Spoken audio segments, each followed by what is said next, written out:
All right, we are in it now. Hello, everyone, and welcome to the Aspect Reacts here on the Aspect Network. I'm your host, Sean Hussey, and this week I'm flying solo as we discuss the third episode of The Penguin titled Bliss.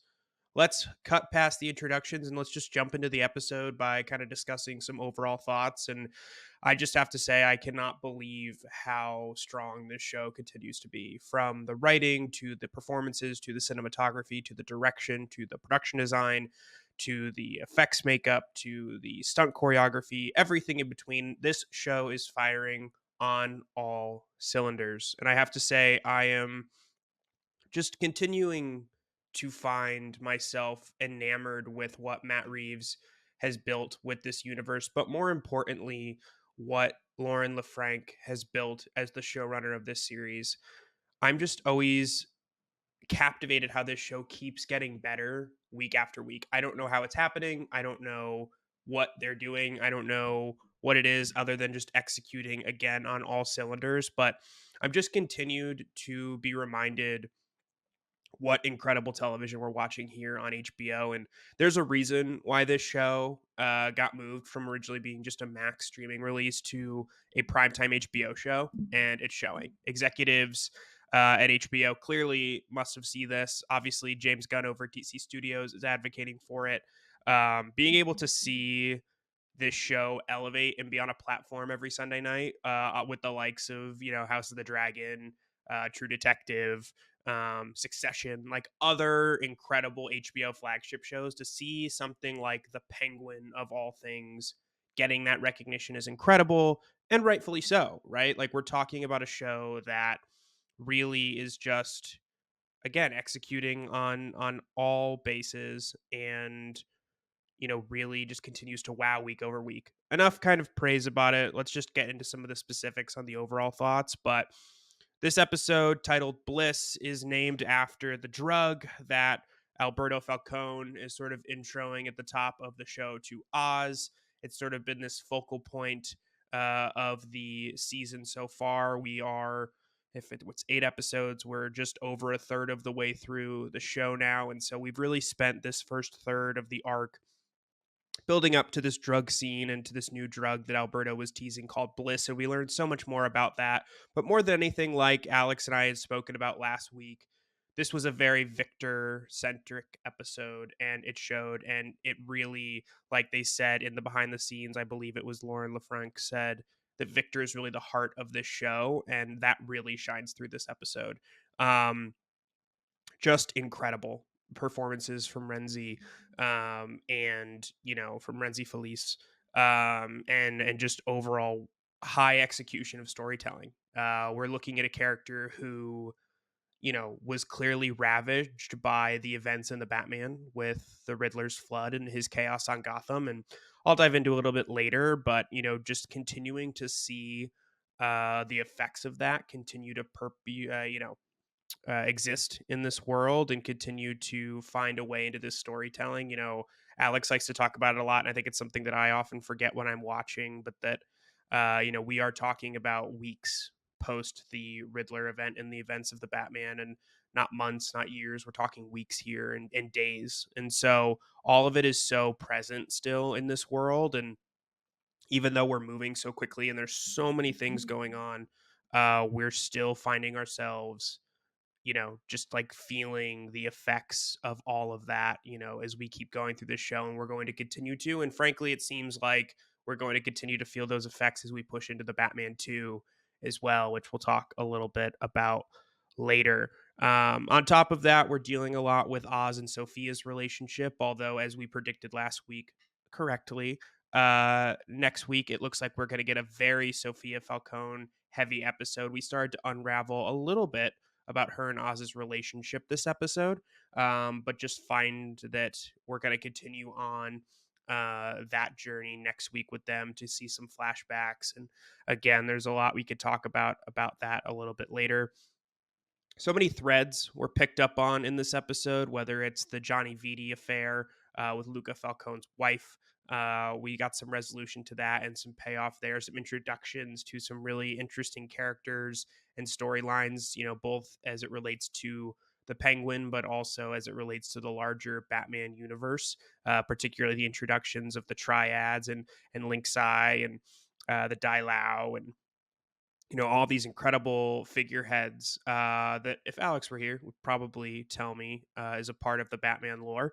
But alas, he is not. So I'm going to assume that they are figures that exist. But at the same time, obviously, they are also figureheads and terminologies used in crime stories all over the media and entertainment, and even pulling from some real world influences as well. But super interesting to peek into a corner of Gotham's crime that we haven't seen before in this universe, but also haven't necessarily really dove into too much in Batman mythos, to my knowledge. There might have been a little bit of it in the Dark Knight trilogy, now that I'm thinking about it, but overall, definitely an untapped area. And so seeing Oz and Sophia, enter this section of the criminal underworld and be able to see their interactions with these individuals. Obviously, Oz has trouble with everybody in the city, and we see that firsthand. And certainly that's coming back to bite him now as we enter the midpoint of the series. But continuing to see that he sort of had his hands in a bunch of different criminal empires and criminal corners in Gotham was great backstory and just character building for him, being able to again look at how he was sort of met at the door by the Triads, and it's clear that Oz is not in favor of theirs, and so just some good opportunities there for that. I want to circle back to Victor a little bit.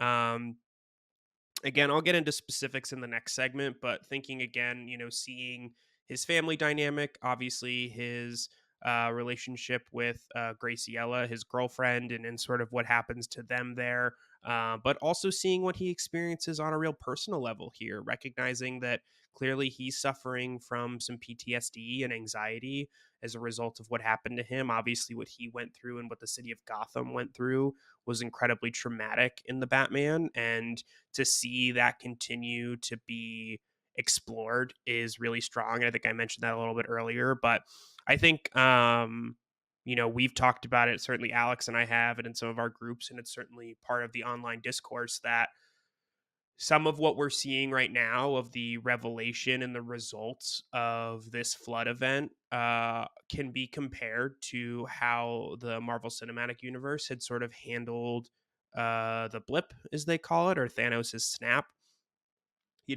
Some of our favorite parts, I know Alex and I, some of, and certainly for myself, some of my most intriguing elements of what the MCU has done over the last 4 or 5 years now since Endgame is really playing with what happened to our characters during the blip. How did it affect them? What was that like day to day to really experience that firsthand, and what was that traumatic event like, and what was the residuals from that, because it's a largely unexplored timeline in the MCU, and then time period I should say in the MCU, right? Like we got a bit of it in WandaVision with Monica Rambeau. We got a little bit of it in Black Widow with Florence Pugh's character, Yelena.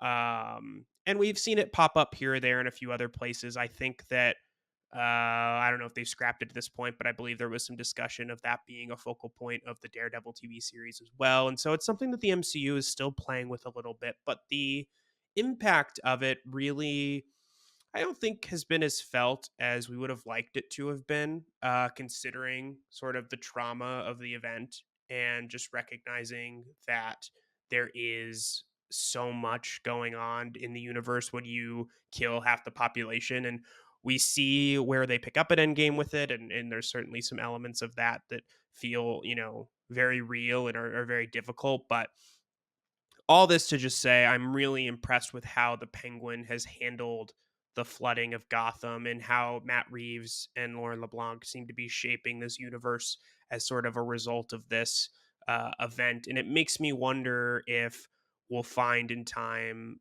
that this will be an event that sort of spawns and spans discussion points and storytelling points for the rest of the Batman universe, right? Which would be a very unconventional way of telling story in a comic book movie, but certainly not an unconventional way of storytelling in general. So that would be, again, really interesting to see if this continues to exist and these problems and these points as a result of what the Riddler has done continues to be a real through line through the Batman trilogy and any other spinoffs as well. But just kudos to the entire creative team for being able to, really dive into the flood and really say, this is a very important point in time in our universe, and we're going to make sure that the tragedy of it is felt and that the damage to the city is felt, and that this is not just something that's going to be swept away and forgotten about. No, this is going to be a key part of our storytelling, and I think that that is such a smart decision, and it's really paid off for them as they continue to tell this story, right?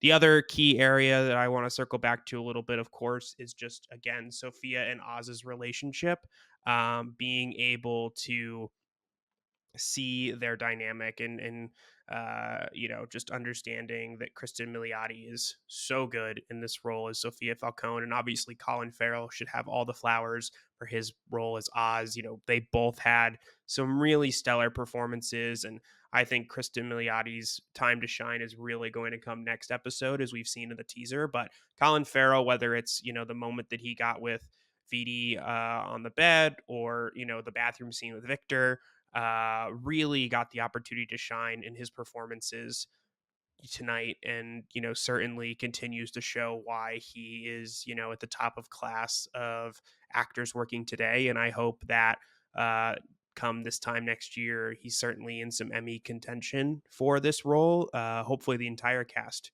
to that degree is in Emmy and awards contention for it.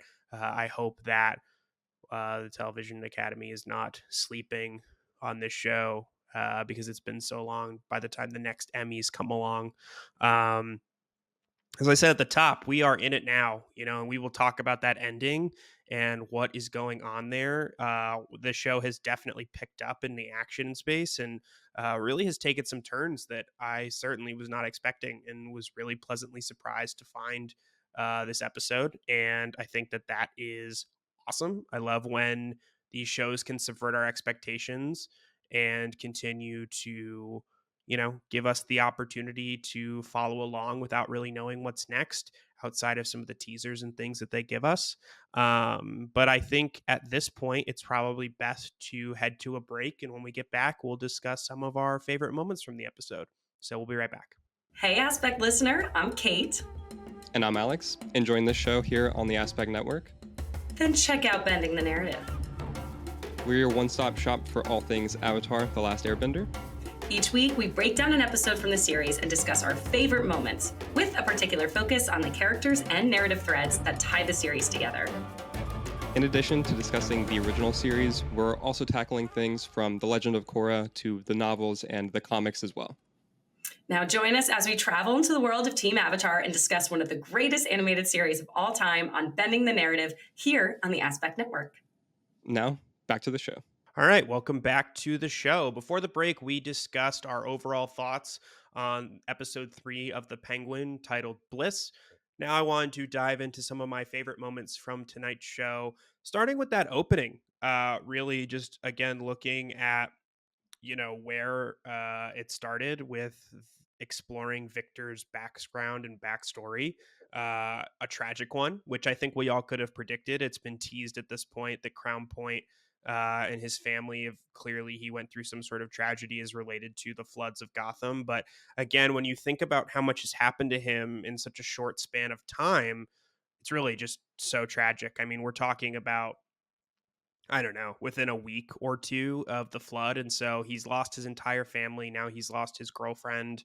And now he's gotten himself roped into being sort of the driver and lackey of one of Gotham's most dangerous criminals and crime lords. And clearly, Victor as a character is not built for this. And we'll see how his character progression goes. He made some really crucial decisions this episode that we'll dive into, that I think will shape who he is as the future, and sort of showcase that he is digging his own grave here. And it's really sad to see because, as I said, Renzi Felice is doing such a great job with this character and playing this role.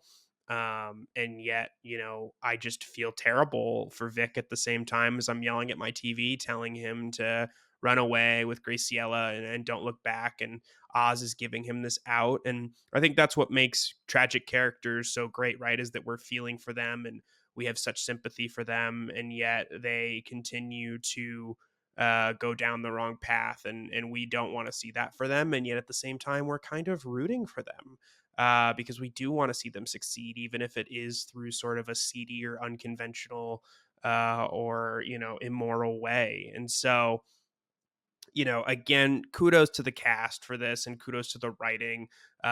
Vic's character is certainly the most intriguing or one of the most intriguing characters on the show thus far. As I said earlier, and as the showrunner said earlier, he really is the heart of this show. And I think that really reigns true, particularly with how Oz reacts to him and sort of how Oz has taken Vic under his penguin wing. Ha ha ha. But that Oz really sees this family out of Vic and this family member. And we stepped away from Oz's mom this episode, and I'm sure she'll be coming back soon now that they're on the run again. But it's starting to show that as Oz is being faced with the reality that he's losing his mother, that he's looking for companionship and he's looking for a relationship that he never really had. And clearly, as we'll start to explore, he probably had something like that with Sophia before he did whatever he did to her, which we'll talk about. But it's clear that Oz is looking for not necessarily a successor, but certainly a companion and a mentee. And, you know, I think Vic sort of fits that bill, and they hit it on the head from the get go of like Vic's stutter is something that Oz really resonates with because he also has a disability. And so, that really shows its head in one of my other favorite scenes, which is them at the restaurant where, Oz has Vic stand up for himself to the waiter. And it just goes to show how complicated this relationship between the two of them is, right? Like we're dealing with a character in Vic who has some confidence issues, has clearly been shaken by what has happened to him, and yet now is being empowered by a figure that is not the most trustworthy, certainly, but also is somebody who's looking out for him at the same time and cares about him in a really twisted way. And obviously, Vic comes from a really loving and supportive family, but the whole heart, maybe not the heart, but certainly a focal point narratively of this episode was that discussion that, Vic felt like his father was unfulfilled in life, or, you know, even if his father felt fulfilled, Vic didn't think it was enough. And that is such a crucial part of who his character is now, that he wants more and he wants power and he wants success, and he's going to do things that maybe go against his morals in order to get it, because he's weighing those ideas in his mind of what's more important to him, his morals and his legacy, or his success and his fame and fortune. And as of now, he has made a drastic choice with that ending, and he's gone all in on Oz and Oz's future. And we'll see if that ends up being the right decision or not. I have a lot of fear for Vic's character after this episode. Certainly think that there's a chance that he could be a victim in all of this by the end of the season, falling at the hands of either Sophia or somebody else. But we'll save that for the speculation. Shout out to Oz's slick outfit from this episode too. Definitely different from what he traditionally wears, by the way. Shout out to the costume designer. That leather jacket was pretty cool. Very different from what I'd expect to see the penguin in. But Oz was styling. And so with that, let's talk a little bit about Oz and Sophia, right? And so, we learn more about their relationship this episode and their past relationship. Obviously, much of that is still to be explored, but we learned that Oz used to be Sophia's driver, which is super interesting. A really intriguing plot point there to help understand their dynamic, and also, in a way, help us understand in context a little bit more how Oz is treating Victor as his driver, right? Is Oz's kindness to Vic, a direct result of how Sophia treated him, whether positively or negatively? I guess we'll find out. But we're now seeing these sort of relationships unfold where, you know, Sophia's in a place of power, but still views Oz as, her driver, and they have a very odd power dynamic that they're building. And at the same time, Vic is trying to make a name for himself, and Oz will probably continue to view him as just his driver too. And so those dynamics will be really interesting to see unfold over the coming episodes and weeks, because there's just so much still that needs to be unraveled there. And I, for one, really can't wait to see it. We could talk a little bit about Bliss. We talked about the drug in the overview section a little bit, but it is sort of this psychedelic that grows on these mushrooms and actually comes from Arkham. It's what they were giving the Arkham Asylum inmates. Super interesting lore building stuff here, obviously, as we're dealing with, future residents of Arkham and villains in the Batman universe, whether it be the Joker, whether it be the Riddler. But in terms of how it affects this show directly, we really start to understand and unravel this episode that Alberto's big new drug plan may have been Sophia's idea all along, which is a pretty cool twist on the whole story, and understanding that Sophia has probably been pulling the strings for a long time behind the curtains, at least in terms of her brother, very similarly to how Salvatore Maroni is pulling the strings for his family behind closed doors at Blackgate. And so that was super interesting to see and to understand as we, explored this episode more. Just really learning more about this drug and Bliss. And one of my favorite moments from this episode certainly was the moment where Sophia is explaining the drug to the leader of the triads, and we're sort of understanding the bliss of it. And she cites the tragedy of what's happened to these citizens of Gotham with the flood, and using this tragedy as a weapon to control the population with this feel good drug. Really clever writing here, really clever understanding of the world and character motivation, and being able to capitalize on the tragedy of others for the benefit of our, main characters and these villains. But also just really, really smart job connecting the dots here. And I wonder if there'll be any introduction or opportunity here to connect this drug with uh, the doctor that we met last week. Sophia's doctor, played by Theo Rossi, Dr. Julian Rush. And I wonder if there'll be any opportunity for maybe this to open the door to, I don't know, Hugo Strange or other Batman villains who may be trying to control the inmates of Arkham, or if by getting Bliss on the streets, it's going to be something that, is just removed from Arkham entirely. Or maybe this is just a plot point that I'm making up in my head and it's not going to happen at all. But it certainly opens the door to that. And I think that that's certainly very exciting. Um, on top of that, too, just I mentioned Sophia and Oz's dynamic and sort of the power struggle that they're going to have. I was assuming up until the last 5 minutes of today's episode that that was going to be a real focal point over the next few weeks, is Oz and Sophia sort of grappling for power in their partnership, and Sophia seemingly wanting to put Oz in his place at many different points in this episode. But now that sort of the cat's out of the bag, it feels like it's going to be more of an all-out gang war, and seeing if Oz can come out on top as a result of it. But it doesn't seem like there'll be any more of that subtle power grab between the two of them. I think it's just going to be much more in your face, much more direct as we push into next week's episode and moving forward. With that, I think it's worth maybe jumping into the ending here a little bit. Thinking about that last couple scenes at the club, Victor's confrontation with Oz, really powerful character stuff here from all performances and all the actors.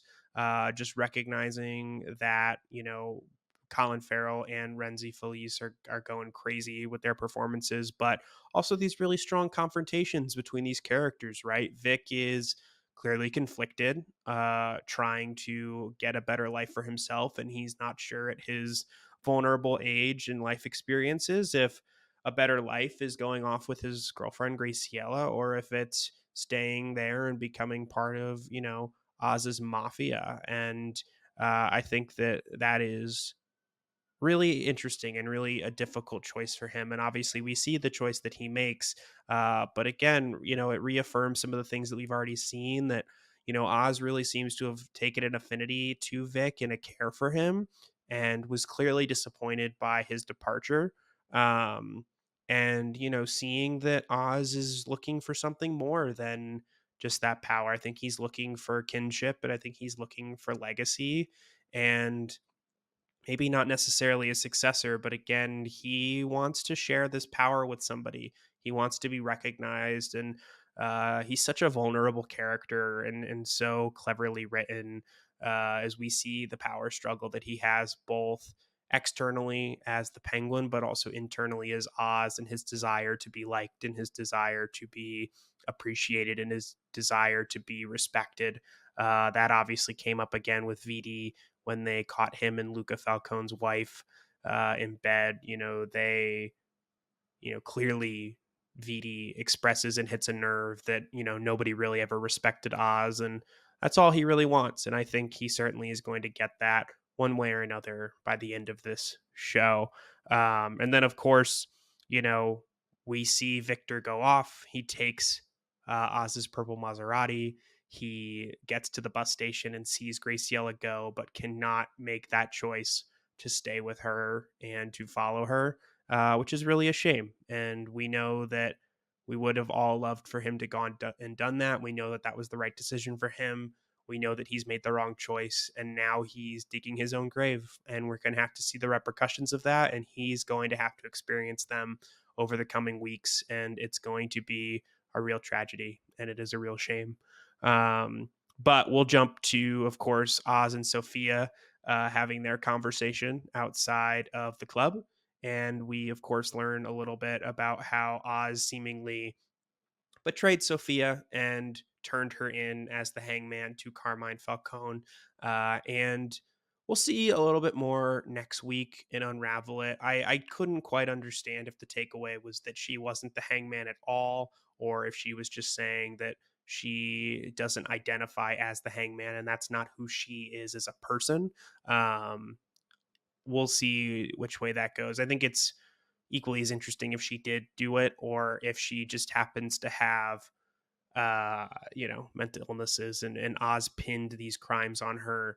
Either way, I think we're going to find out next week, and we'll talk a little bit more about it in our speculation section after this. But um, just as we think Sophia and Oz are going to mend their past wounds and come together to take over Gotham, the Maronis show up and, try to seemingly execute Oz for double crossing them. And it blows up Oz's whole plan in his face right as Bliss is about to hit the streets. And so, we don't see a ton of that confrontation and we don't see a ton of what happens there. The next time we see, Vic is pulling up on the scene and he crashes the Maserati and, rescues Oz and they go off. And as I led the episode with, we're in it now.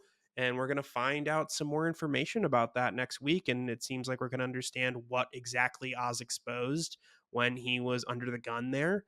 Some real interesting character stuff there, understanding that, Oz had Vic under the gun earlier and told him not to fold. And I think Oz maybe folded under the barrel in this episode, unseen. And I think we'll find more about that next week. And it just really goes to show who his character is and, if he's really made to be cut out to be the king of Gotham and Gotham crime.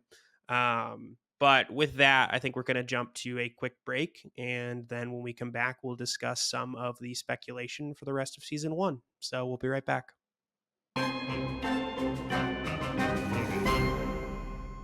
Hey, Aspect listener, I'm Robbie. And I'm Alex, enjoying the show here on the Aspect Network. Then check out Framing the Force. We are your one-stop shop for all things in a galaxy far, far away. Each week, we discuss everything from the latest news and releases to the hottest topics in the fandom. Beyond the films and series, we share our thoughts on every corner of the Star Wars universe, from comics to video games to collectibles and everything in between. Join us every week as we discuss one of the greatest franchises in film history here on the Aspect Network. Now, back to the show. Welcome back to the Aspects Reacts. Before the break, we discussed some of our favorite moments from episode 3 of The Penguin. But now we wanted to cap off the episode by tackling some speculation about what's to come in the rest of season 1. So I talked about it a little bit before the break, but it looks like next week is going to be a Sofia Falcone centric episode, which we talked a little bit last week. We thought episode 3 would be very Victor centric, and then episode 4 would be very Sofia centric, and then kind of set us up for the final 4 episodes. We've kind of laid everything out on the ground, and now we're going to see what the repercussions of it all is or are. So, we obviously saw a lot from the teaser at the end of the episode.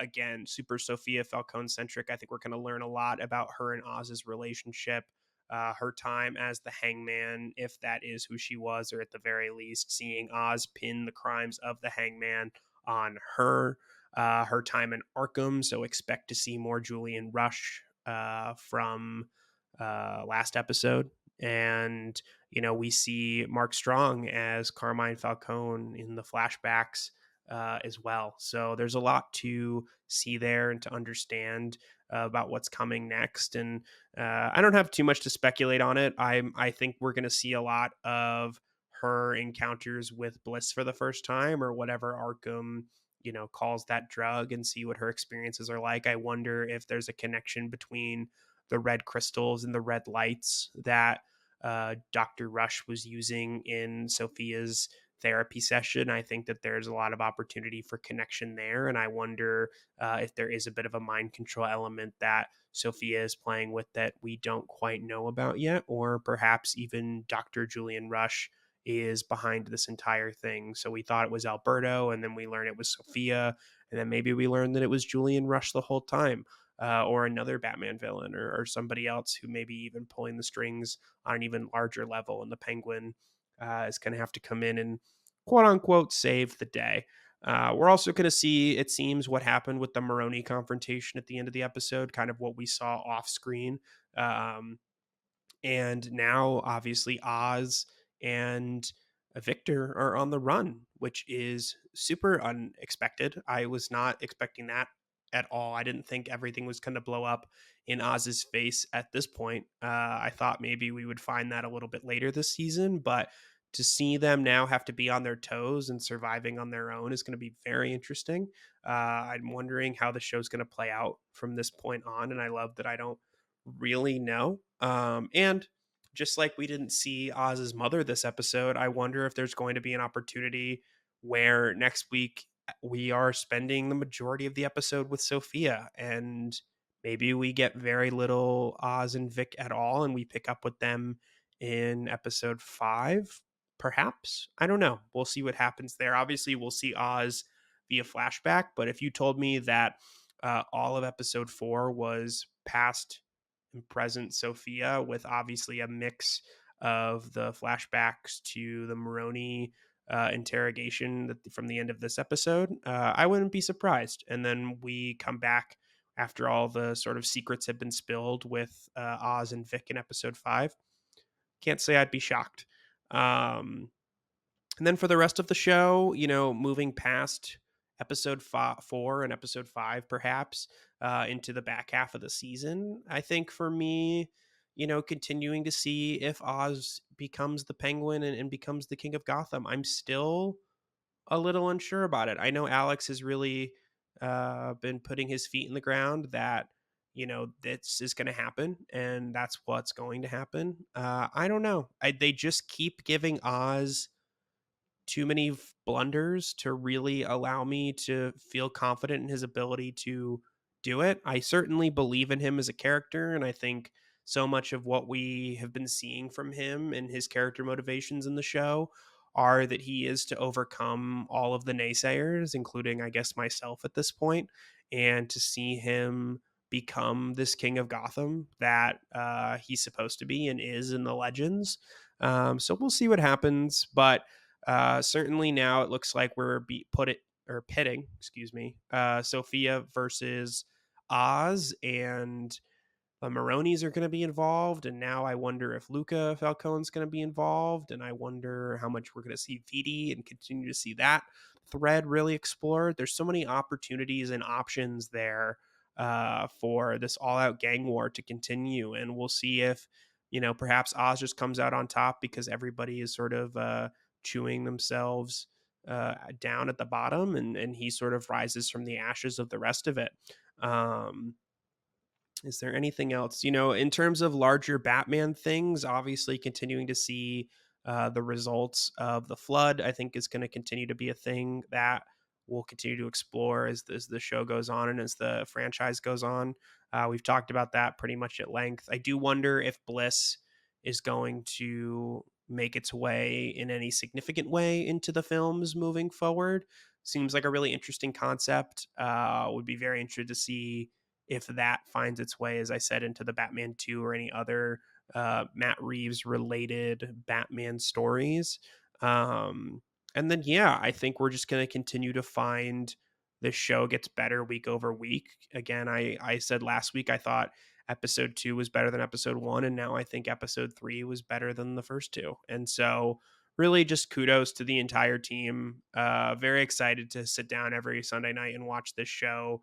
And continue to talk about it here on The Aspect. But I think we're going to wrap it up with that. So thank everybody for tuning in to this episode of The Aspect Reacts the Penguin. Please be sure to subscribe here to The Aspect on YouTube and any platform where podcasts are found. Follow us on Twitter/X, Instagram, and TikTok at The Aspect Co. Thanks so much for listening, and we'll see you next time.